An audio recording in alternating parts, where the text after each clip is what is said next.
Alright guys, we're here back again today. Hope you all enjoyed yesterday's video on the Doug versus Temp drama situation. His dad weighed in. Just want to start with a little bit of a follow-up from that before we get on to something which is arguably equally spicy, and that is Enable being dropped off this Seattle Surge team. Of course, we've talked about it, the fact that they're making this change for Panda. The question is, of course, how exactly did this whole thing went down? He went on the podcast a couple of days ago and talked in quite some depth, and at least he was tiptoeing around certain things, but Nameless and Pac-Man kind of drew it out of him exactly what he has heard behind the scenes, why he's off the team, and he finishes up his little spiel saying, look, if this is the situation, I want to find a new squad. And that definitely sets an interesting precedent given all the situations that we're seeing going on with other teams, the likes of New York, that aren't exactly in a best spot right now. So like, if you guys enjoyed the video, I would greatly appreciate it as always. Subscribe if you are new for sure, and let's hop right into it. So firstly, Censor comes out on Twitter yesterday because we went through what his dad posted on Instagram saying, oh, the rest of his team are liars, they've got no spine, they're bad losers, whatever.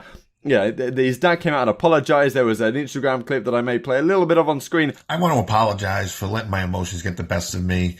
I mean no ill will toward anyone, and I'm just so passionate about my son's career and his Call of Duty playing. And then Censor came out and just said, basically, like, look, I'm sorry, I don't, well, he didn't actually say I'm sorry, so fair play to him. He said, I don't control the opinions of my dad, he does what he wants, right? He's his own man. I don't endorse that, but again, it's still not the ideal situation for Censor, given he wants to get this position back on that starting lineup. I can't imagine this is going to end particularly well, and some funny replies here from Crimsix and co. First of all, thanks to Hunter for pointing this out to me, saying that on the podcast, Octane saying he would bench himself unless Enable was put on the bench, and that effectively is the crux of the issue that we'll get into in the coming minutes. So this was the situation. Enable benched himself quite a while ago now, or Enable didn't bench himself, I'm getting confused between the two situations. Enable was benched a while ago, and I just wanted to share this about 3-minute clip, a number of different clips from the podcast compiled together, where Enable talks about the situation. I fuck with the people on the team, right? Going into this, I'm like, bro, if we're boys, especially like some people on the team won chips together, like hit me up and be like, yo, you're not performing well, but I don't even care about that. You're not even putting that, like, you're not even putting in the effort. You know what I'm saying? Like, hit me on the side, like, yo, you gotta start grinding. Instead, it was just like, no, you're benched. But so then, insane, bro. Wait, how could it not be a team decision? wait, rewind. All right, continue. Actually, look, No, let him talk. Let him go. I'm not gonna throw names out there because I don't know. The only person that anyone would just take blind like that is Sam. Well, I don't know. So I like I said, I don't know with whatever I've been told is true or not, and I don't. What really have you been care. told? And then just say, I don't know if it's the truth, but this is what I was told. I've been told that it was mostly a 2-person thing, and it was a coach. Let him talk. I'm not getting into that. What I heard was if I wasn't benched for someone, then someone else on the team was gonna sit out themselves. Wow. And I don't know if that's true. The only person that I've heard that from people on the team. Who even has that kind of pull? Right? It has to be Sam. It has to be Sam. Because if Slack said that, it'd be like, all right, bench yourself. Yeah, right. Wait, whoever did that, that's fighting. Bro. But like I said, I don't know if it's true. Sam said that to get you dropped after winning chips? Wow, Sam's actually crazy for that. Sam was I don't know. So, and I think if that is true, that's pretty fucked up, and I don't agree with that at all. But since you won't say who it is, since I know it's Sam, you don't have to agree. Sam, yeah. If it's your friend, if you want to leave or drop someone, you just should talk about it first. Or even if you're gonna do it no matter what, just tell them. When I first heard it, I was like, oh, okay, fuck it. Like, damn, this is a wake up call. I really need to get my mind right. And it still could be that. Like, what I heard could be wrong, and it could have been just a full on team decision, whatever. But so my mindset was just, you know what? I'm gonna just put my head down, grind, because they said, my manager told me, they're like testing Panda out for LA, and they're gonna see what happens at first. And so I was like, I'm gonna just put my head down, grind every day, which is what I've been doing, and get my mind back right, get obsessed with my craft, and come back, get on the team, show like I had the passion, it's not gone, anything like that. So Ian, and then I heard all that, and I was like, well, fuck, now I'm gonna do the same thing. I'm gonna put my head down and grind, but now I want to get on a different team. So, firstly, maybe before that clip, he said, look, Joey Nubsy and his manager basically got on a call and said, look, we're making the decision to put him on the bench. The interesting situation then is he then goes on to say that he thought at the time it was a team decision. They had decided as a team that he was going to be, removed off the team. They were going to get Panda in instead. However, he then goes on to say it was a two-person decision. And he has heard, and the guys draw it out of him effectively because Pac-Man effectively says, look, who on the team, and I love his quote about Slack, you're just going to say he's going to bench him, go on mate, bench yourself. I found that so funny. But regardless, if there's someone on the team that has that kind of pull, they can say, look, if you don't get rid of this guy, I'm benching myself straight off the roster. It's going to be Octane, right? He's undoubtedly the highest, the highest stature player on the team. I guess you've got Karma there as well, in terms of that kind of level. But at the same time, is Karma going to be the type of guy to do that? Who really knows? Then again, you probably wouldn't have thought that of Octane, given that they won a championship last year, a couple of championships, on the 100 Thieves lineup, which is why I find this really pretty strange.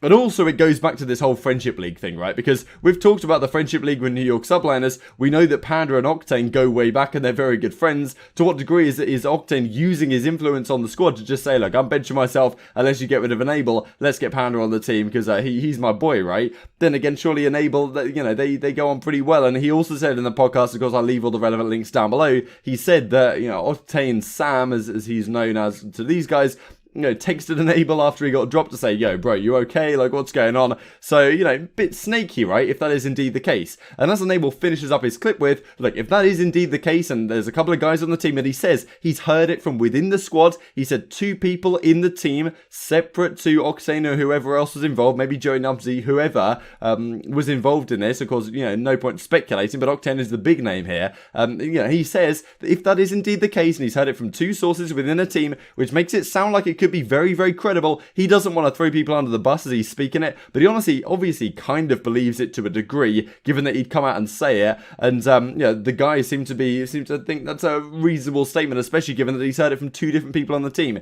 It's unlikely that this would just have come out of nowhere, in my opinion.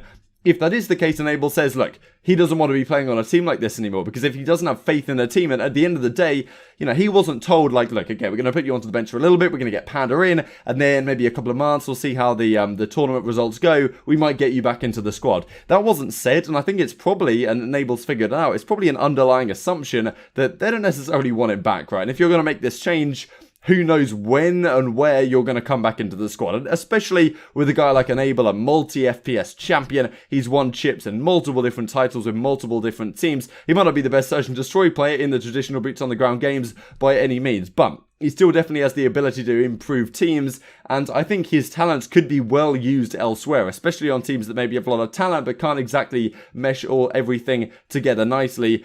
We've seen him manage that really on the 100 Thieves team last season. Like, who knows, Enable to OpTic Gaming legitimately could be an interesting situation, because Slasher and Enable obviously did great work there last season. Let's have a look at some of Enable's results through his career just to see how well he has done, and a difficult situation he finds himself in now. All the way back in Black Ops 2, then we go through Ghost, Nashville, Dallas playing back here. Of course, he came over from being a champion in Halo before this. Then he gets onto, well, he subbed in for Karma on this OpTic Gaming squad at ESWC in the G Spring Masters. Then on this FaZe Clan, not like a dynasty team, but this FaZe Clan team spanned a fair few games. So it was definitely a long-running team. They won a couple of events here. They were considered one of the best teams in the game.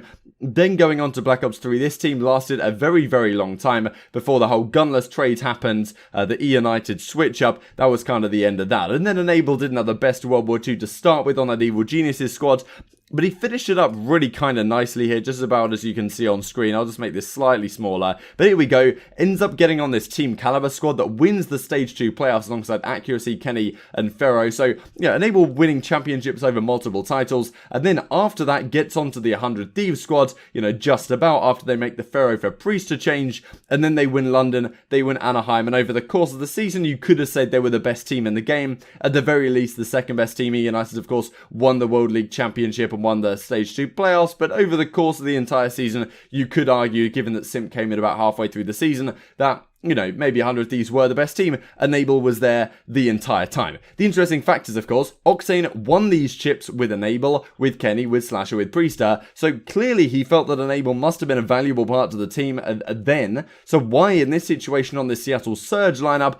Karma, Enable, Octane, Slacked and Apathy, is then Octane potentially saying, nah, like, you're out the door, mate, which I do find a very interesting situation.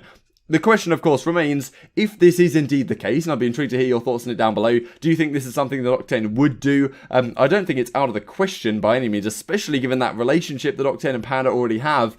Seems like something that could be back of mind, especially with Enable not necessarily performing so well in the first couple of events. But as I said in the video, I thought that decision kind of made sense in the context of all the other players on the team. Of course, Enable isn't going to think in a similar vein, which is perfectly fine. We can disagree, but given that the attributes and the benefits of the different players on the team and what they bring to the table, there were some very similar players here. It was understandable. For Octane just to come out and say, look, I'm benching myself if you don't get rid of this guy, that is to take it to another level and not even, you know, bring the rest of the team into the decision and maybe have the discussion with Enable yourself, especially given you played with him and seemed to be decent mates and on talking terms, right? Surely that's something you do. You just go and chat to the guy and you make that decision, you know, between you, I suppose. Question, of course, remains, where would he go if he was to make this roster move and try and get off the Seattle Surge and go somewhere else? So, London to me seems kind of out of the question. Mutineers is a possibility. Would he really improve that team though? That team I mean, it does have some saying power here and there. Really, you want to put Enable on the squad that has great slaying power, but they haven't got all the pieces together. So, you know, my eyes would be on New York Subliners and would be on the OpTic Gaming squad, because NYSL do not seem to be working so well right now. Of course, they've got Happy in for 0. Exactly what change do you make here in terms of bringing Enable in? Who knows exactly who you would replace? But in my opinion, he could bring a lot in terms of a calming figure and a calming head to the team. That's definitely something that I would be keeping my eyes on if I was the guys over at New York Subliners. The potential of Enable to come into the squad. And actually, as far as I remember, I think at the London events, he was playing actually on the blackjack table with those New York Subliners guys. So obviously he's pretty friendly with them. That's definitely something to keep your eyes on. You know, who knows, but we'll have to see. OpTic Gaming Los Angeles is another interesting one. And what I thought was really, really interesting about that podcast, they talked about the fact that Slasher's teams, and I thought this was a great shout from them, you know, often they're either really, really good or they're really, really bad. And the reason why they said that is because Slasher is incredibly good at the game and he understands the game to a great degree. And what he tells you tends to be the best thing to do, but he doesn't have the best way of getting that across to people. He said the same thing happened last season with Pharaoh. Pharaoh was just like, you know, couldn't handle it, and what they implied was the same thing is happening right now with Dashy, of all players on the team, because he's played with Kenny's, you know, J-Cap's not going to be an issue. He's played with TJ and has success in the past. Their perceptions were Dashy is the guy you have to get rid of if you want to make this team championship caliber, which is a pretty crazy thing to say, but if he's not listening to Slasher, you're not getting rid of Slasher because he's the foundation of your godlike team. There's no way you're doing that. If you can get the pieces around Slasher that work together, as we've seen with some of these players in the past, that's the way to go. So either you turn around Dashy and exactly how he's performing and what his mindset is like, or you try and get Pharaoh back. You maybe had that opportunity before and it didn't work out. Who knows? But Enable could be a guy to consider here, but you've just got to get more slaying power out of TJ and Quavo. And what they were saying really in that one is that this team does not seem to enjoy playing the game right now, which of course is a massive issue. Intrigued to hear your thoughts down in the comment section below. I may well expound on that topic in future days. Like if you guys enjoyed, subscribe if you're new as always. Thanks for watching. I'll see you next time.